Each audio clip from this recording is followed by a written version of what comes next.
القيم رحمه الله في الوابل الصيب وهو يعدد فضائل ذكر الله قال أن ذكر الله من أكبر العون على طاعته فإنه يحببها إلى العبد.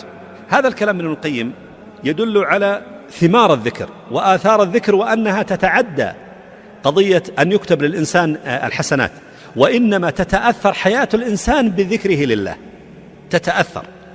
فمن ضمن هذا التأثر أن الأعمال الصالحة تسهل على العبد وتحبب إليه ويعان عليها، وأكثر من ذلك أنه يتلذذ بها، وأكثر من ذلك أنها تكون قرة عينه وتكون هي نعيمه وسروره، بحيث أنه لا يجد فيها كلفة ومشقة.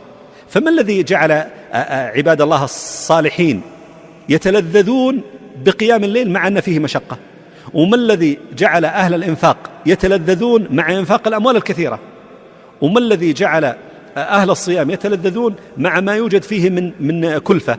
الذي جعلهم هو ذكرهم لله، أعانهم الله على هذه العبادة. ولهذا من فضائل الذكر أنه يسهل الأعمال، فإذا زاد الذكر زادت المنزلة منزلة فأعين على الأعمال الصالحة، وإذا زاد الذكر زادت المنزلة أعلى فأصبح الإنسان يتلذذ بهذا العمل الصالح، فيعان الإنسان على تبكيره مثلا للصلاة، ثم يعان على الصلاة، ثم يعان على يرزق اللذة في الصلاة، ثم تجعل قرة عينه في الصلاة، ثم يجعل نعيم قلبه وسرور حياته في هذه الصلاة.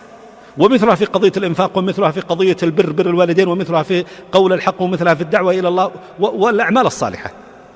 وهذا يدل على أن آثار الذكر تتعدى إلى الحياة. وبالمقابل الخلل الموجود في حياة الإنسان أحيانا إنما أحد أسبابه من ضمن الأسباب هي قلة نصيب الإنسان من ذكر الله، ولهذا ما يعان على الأعمال. ومن هنا صارت لا حول ولا قوة إلا بالله كنز من كنوز الجنة يعان بها العبد على أعماله، مما يدل على أن الأعمال تتأثر بكثرة ذكر الله.